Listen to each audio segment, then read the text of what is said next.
इस समय मैं दिल्ली के उपराज्यपाल LG सक्सेना के घर के बाहर हूँ।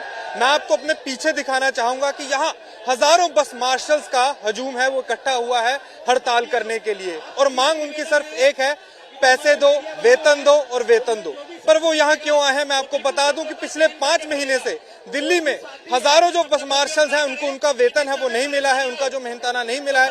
उसको देखते हुए उन्होंने पिछले महीने भी 18 तारीख को दिल्ली के मुख्यमंत्री अरविंद केजरीवाल के घर के बाहर हड़ताल की थी।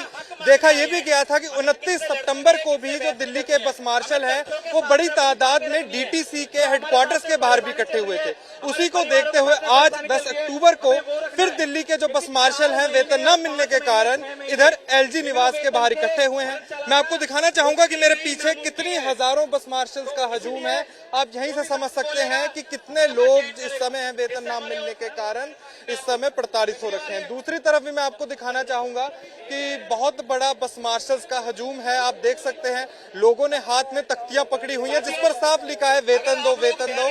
शौक नहीं मजबूरी है, ये हड़ताल जरूरी है, ये तीसरी हड़ताल है। तो हम यहाँ कुछ बस मार्शल से बात करने की कोशिश करेंगे, जानना चाहेंगे कि उनको क्या क्या दिक्कतों का सामना करना पड़ रहा है। तो सर क्या क्या बड़ी दिक्कतें हैं जो आपको सामना करना पड़ रहा है? पिछले 4 महीने से ऊपर हो चुके हैं, आपको वेतन नहीं मिल रहा। सबसे पहले तो मैं यही कहता हूँ कि हमारे कुछ साथी है जो किराए के रेंट में मकान में रहते हैं, बच्चों की स्कूलों की फीस नहीं जाती है, घर का राशन भी है, उधार भी ले तो कब तक लेगा बंदा। 4 महीने हो गए, वेतन मिल नहीं रहा है, परेशान हो रहे हैं, स्कूल से बच्चों के नाम काट दिए जाते हैं। तो हम लास्ट में आए 4 महीने के बाद हम यहाँ तक आए हैं। 2 बार आ चुके हैं, वहां से आश्वासन लिया है, डेट देते हैं, उस पर डेट पे डेट देते हैं, कोई सुनवाई नहीं होती है। लास्ट आके हमें यही जा रहा है। एक हमारा भाई है बेचारा आत्महत्या कर चुका है, और क्या करेगा बच्चा जिसके अंदर बच्चों के स्कूल से नाम काट दिया जाएगा, फीस नहीं भरी जाएगी, बच्चे क्या करेंगे? भूखे मरने की नौबत है। हमारे एक बस मार्शल की गाड़ी बैक कराते समय नथुपुरा में पैर कट गया था, एक्सीडेंट हो गया था, उसका कोई समाधान नहीं आया, किसी ने कुछ वेतन नहीं दिया, कोई समाधान नहीं है, कोई सरकार आगे बात नहीं कर रही है, मजाक बन रहा है हमारा। सरकार ने भाई यूज किया, निष्काम ड्यूटी आती है, जमुना की ड्यूटी आती है, वहां पे बुलाया जाता है हमें, हम फिर भी भागे जाते हैं, और कोई भी ड्यूटी आती है बुलाते हैं, बस एक निष्काम के लिए हमें यूज किया जाता है। कोरोना में हमें ऐसा लग रहा है कि हमारा सिर्फ राजनीतिक तौर पे यूज किया जा रहा है, वोट बैंक के लिए यूज किया जा रहा है, क्योंकि इससे पहले भी हम चल रहे हैं, मार्शल के तौर पे ड्यूटी कर रहे हैं, लेकिन हमारी सैलरी ऐसे कभी नहीं रुकी है। तो अभी जा करके रुक रही है, इसमें दिक्कतें आ रही हैं। तो हमें लगता है, हम सब मार्शल भाइयों को लगता है कि ये राजनीति हो रही है इस मामले में, जो कि नहीं होनी चाहिए, क्योंकि हम लोग सब एक गरीब तबके के लोग हैं, मिडिल क्लास फैमिली से हैं। हमारी 1 महीने की सैलरी जाने के बाद ही हमारा घर शुरू होता है। तो अगर ये लोग हमें सैलरी नहीं देंगे तो इस तरीके से कब तक चलेगा? हम लोग रोड पे आना पड़ेगा, मजबूरी है कि हम लोग आएंगे रोड पे और धरना भी करेंगे, LG हाउस का घेराव करेंगे, मुख्यमंत्री का घेराव करेंगे। हमें ये नहीं पता चल रहा है कि हमारी सैलरी रोकी किसने। केजरीवाल साहब, मुख्यमंत्री साहब कहते हैं कि LG साहब ने रोकी है, LG साहब कहते हैं कि हमने आपको नहीं लगाया, जिसने लगाया उसके पास जाओ। अब राजनीति के हम शिकार हो रहे हैं। अब CM हाउस जाते हैं तो वो सचिवालय भेज देते हैं, सचिवालय जाते हैं तो नीतीश मैम के पास गए तो वो कहते हैं ट्रांसपोर्ट मंत्री से बात करो। हम अगर फोन भी करते हैं ना, आप पूछते हैं कि हमारी फाइल कहाँ तक है बताओ आप, तो वो कहते हैं सचिवालय पता करो। सचिवालय फोन करते हैं कि वो कहते हैं ट्रांसपोर्ट मंत्री से पता करो। हम इतने परेशान हो चुके हैं, हर नेता के पास जा चुके हैं गुहार लगाने। अब हाथ जोड़ के उनसे विनती करते हैं, साहब किसी के भी पास पाल हो, हमारा पैसा हमें दे दो, हमारे बच्चों की दिक्कत हो रही है। हमारे साथ एक महिला भी हैं, इनसे भी बात करके जानना चाहेंगे। तो एक महिला के तौर पर आपको क्या क्या दिक्कतों का सामना करना पड़ता है? बच्चों की परवरिश भी है, काम काज भी है और ऊपर से वेतन न मिलना। एक्चुअली मैं तो अपने 3 बच्चों को अकेले ही पालती हूँ, मेरे तो हस्बैंड भी नहीं है, और 5 महीने से 4 महीने से सैलरी नहीं आई। बच्चे घर जाती हूँ, रोज बोलते हैं मम्मी ट्यूशन नहीं जाऊंगी, कि वहाँ पे सब बोलते हैं फीस नहीं दी। मैंने कहा बेटा अभी सैलरी आएगी तो दे दूंगी। आज सुबह भी कह रहे थे मम्मी सैलरी कब आएगी, मैंने कहा बेटा जा तो ऐसे ही रहे हैं। अब 3 बच्चों का पालन करना, किसी का, चलो मैं तो अपने घर में रह रही हूँ, लेकिन जो बंदा रेंट पे रह रहा है, जिसका सिर्फ इसी सैलरी से गुजारा चल रहा है, उसका क्या होता होगा?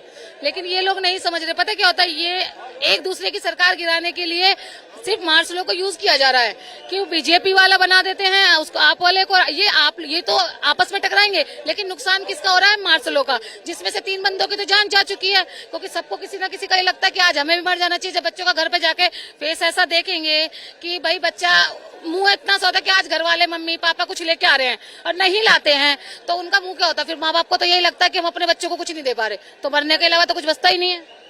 सर मेरा नाम हैदर है, और हम लोग जो है यहाँ पर आए हुए हैं, 16,000 बस मार्शल हैं दिल्ली के।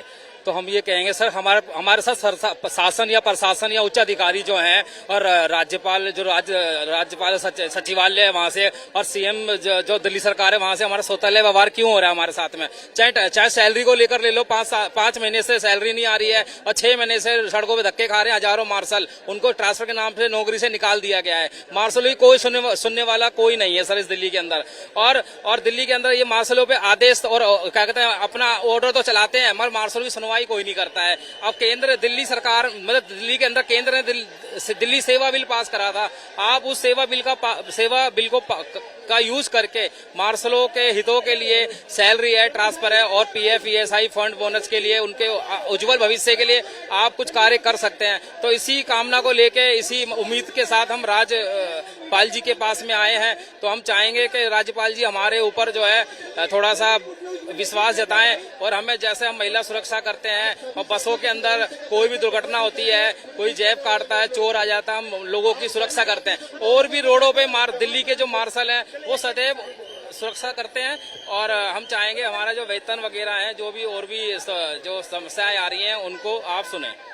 मैं आपको बता दूं कि ये 2 महीने में तीसरी बार है कि दिल्ली के जो बस मार्शल हैं कामकाज अपने घर वाले छोड़ के फिर धरना प्रदर्शन कर रहे हैं।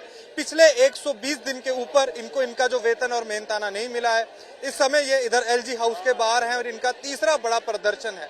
मैं आपको बता दूं कि इनमें से कई विधवा महिलाएं भी हैं, कई सिंगल पेरेंट भी हैं, कई ऐसे लोग भी हैं कि जिन पर सारे परिवार का खर्चा जो है वो डिपेंड करता है और सैलरी ना मिलने के कारण उनको बहुत मुश्किल का सामना भी करना पड़ रहा है। मार्शलों का सीधा सीधा ये कहना है कि उनको राजनीति के लिए इस्तेमाल किया जा रहा है, चाहे एलजी हो